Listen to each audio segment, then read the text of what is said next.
बकरियों में हमल के दौरान 4 सबसे बड़ी एहतियाती तदाबीर क्या हैं?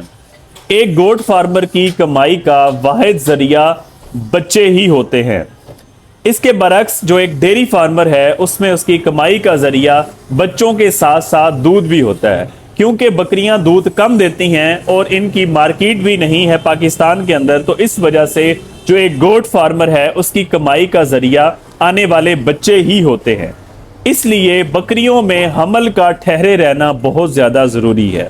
इस वीडियो के अंदर मैं आपको बताऊंगा कि 4 सबसे ज़्यादा जो ज़रूरी एहतियाती तदाबीर हैं कि हमल ना गिरे, हमल ठहरा रहे और बकरियां बच्चे दें।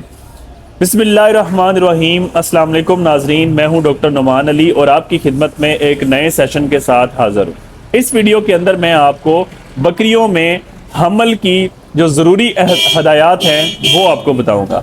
सबसे जो पहला पॉइंट है वो ये है कि बकरियों को किसी किस्म का स्ट्रेस नहीं आना चाहिए। बकरियां अगर सर्दी बहुत ज़्यादा है तो सर्दी की शिद्दत की वजह से भी बकरियां स्ट्रेस में आती हैं और इस वजह से भी हमल गिरा सकती हैं। दूसरे नंबर पे गर्मी की शिद्दत भी अगर ज़्यादा है तो हमने इसको भी बचाना है ताकि बकरियां हमल ज़ाया ना कर दें। तीसरे नंबर पे अगर बकरी आखिरी महीने में चल रही है तो हमने कोशिश करनी है कि हमने बकरी को सफ़र भी नहीं करवाना, क्योंकि सफ़र की वजह से भी बकरियां स्ट्रेस में आ जाती हैं और इस वजह से भी बच्चे गिरा देती हैं। चौथे नंबर पे हमने बकरियों को चराई के लिए दूर भी नहीं भेजना। जो बकरी आखिरी महीने में कम से कम आखिरी महीने में चल रही है वो हमने दूर चराई के लिए भी नहीं भेजनी, नज़दीक नज़दीक चराई करें। इसमें अक्सर एक ख़तरा ये भी होता है कि क्योंकि आखिरी महीने के अंदर हवाने का साइज़ भी बड़ा हो रहा होता है, अगर हम चराई के लिए भेजते हैं तो हवाने के ज़ख्मी होने के चांसेस भी होते हैं। इस वजह से जो आखिरी महीने की बकरियां हों कोशिश करें कि अपने बाड़े के अंदर ही उन्हें खुराक मुहैया करें। तो ये था पहला पॉइंट कि हमने बकरियों को किसी भी किस्म के स्ट्रेस से फ्री करना है, उनको टेंशन नहीं होनी चाहिए। दूसरे नंबर पे जब बकरी बच्चा देने के करीब पहुंची हुई है, आखिरी महीना चल रहा है, तो हमने उसको ऐसी खुराक नहीं देनी जिसकी वजह से उसे कब्ज़ कॉन्स्टिपेशन हो जाए और वो कब्ज़ के लिए ज़ोर लगाए और हो सकता है बच्चा भी गिरा दे। तो उनमें कौन सी ऐसी चीज़ें हमने ज़्यादा वो खुराक देनी है जिसके अंदर मॉइस्चर भी मौजूद हो।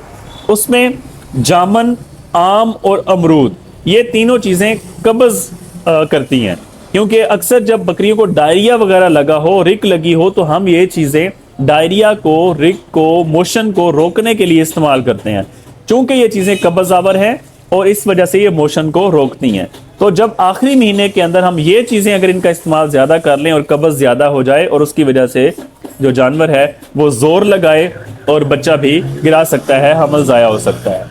इसी के साथ बरसीम जो कि बहुत ज़्यादा अफारा कर देता है, तो हमने आखिरी महीने के अंदर बरसीम का इस्तेमाल भी नहीं करना। अफारे की वजह से भी बकरी को टेंशन भी होगी, स्ट्रेस भी होगा, ज़ोर भी लगाएगी, तो इसकी वजह से भी हमल ज़ाया होने के चांसेस होते हैं।